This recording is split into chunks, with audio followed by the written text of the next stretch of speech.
School में join लेते ही एक शिक्षक अपने रिटायर्ड शिक्षक से भेंट करता है। शिक्षक, प्रणाम। सर, मुझे पहचाना? रिटायर्ड शिक्षक, कौन? भाई बता दो, शरीर अब साथ नहीं देता मेरा। शिक्षक, सर मैं आपका स्टूडेंट, 45 साल पहले का, आपका विद्यार्थी। रिटायर्ड शिक्षक, ओह अच्छा, आजकल ठीक से दिखता नहीं बेटा, और याददाश्त भी कमजोर हो गई है, इसलिए नहीं पहचान पाया। खैर, आओ बैठो। उन्होंने उसे प्यार से बैठाया और पीठ पर हाथ फेरते हुए पूछा, क्या करते हो आजकल? सर, मैं भी आपकी ही तरह शिक्षक बन गया हूं। वाह, यह तो बहुत अच्छी बात है, लेकिन बेटा, शिक्षक की पगार तो बहुत कम होती है, फिर तुम शिक्षक क्यों बने?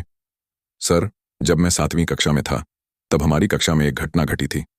उसी दिन आपने मुझे बचाया था, और उसी दिन मैंने ठान लिया था कि मैं शिक्षक ही बनूंगा, और वह भी बिल्कुल आपके जैसा।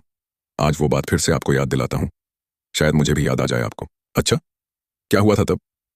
सर, 7वीं में हमारी कक्षा में एक बहुत अमीर लड़का पढ़ता था, जबकि हम बाकी सब बहुत गरीब थे। एक दिन वह बहुत महंगी घड़ी पहनकर आया था, और वही घड़ी चोरी हो गई थी।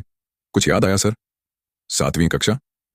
हाँ सर, उस दिन मेरा मन उस घड़ी पर आ गया था। खेल के पीरियड में जब उसने वह घड़ी अपने पेंसिल बॉक्स में रख दी थी, तो मैंने मौका देखकर चुरा ली।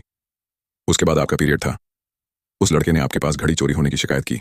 आपने कहा था कि जिसने भी वह घड़ी चुराई है, वह वापस कर दे।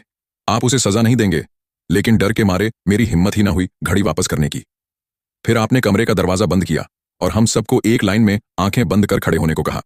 आपने कहा था कि आप सबकी जेब देखेंगे, लेकिन जब तक घड़ी मिल नहीं जाती, कोई आंखें नहीं खोलेगा, वरना उसे स्कूल से निकाल दिया जाएगा। हम सब आंखें बंद किए खड़े थे।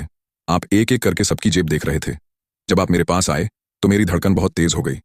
मुझे लगा अब मेरी चोरी पकड़ी जाएगी, मेरी पूरी जिंदगी बर्बाद हो जाएगी। मैं ग्लानि से भर उठा था। उसी क्षण मन ही मन जान देने तक का निश्चय कर लिया था। लेकिन सर, मेरी जेब से घड़ी मिलने के बाद भी आपने किसी को कुछ नहीं बताया। आप चुपचाप आगे बढ़े, बाकी सबकी भी जेब देखी, और फिर अंत में घड़ी उस लड़के को लौटा दी।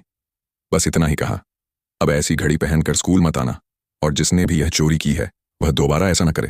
फिर आप हमेशा की तरह पढ़ाने लगे। न मुझे सजा मिली, न शर्मिंदगी, न भेदभाव। उसकी आंखें भर आईं। आपने मुझे सबके सामने चोर बनने से बचा लिया सर। जीवन भर के लिए आपकी इस दया और समझदारी ने मुझे बदल दिया। उसी दिन मैंने निर्णय लिया था कि मैं भी आपके जैसा शिक्षक बनूंगा, जो बच्चों को सुधारने का अवसर दे, न कि उन्हें तोड़े। वृद्ध शिक्षक की आंखों में चमक आ गई। हाँ, अब मुझे याद आ रहा है। फिर कुछ सोचकर चकित से बोले, लेकिन बेटा, मैं आज तक नहीं जानता था कि वह चोरी किसने की थी, क्योंकि जब मैं तुम सबकी जेब देख रहा था, तब मैंने भी अपनी आंखें बंद कर ली थीं। ओह, उस छात्र की आंखों से आंसू बह निकले।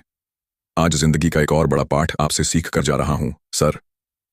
इस कहानी से सीख संवेदनशीलता, समझ और सच्चे शिक्षक की यही पहचान होती है, जो बच्चों की गलतियों को सुधारने का अवसर देते हैं, न कि उन्हें हमेशा के लिए दोषी बना देते हैं।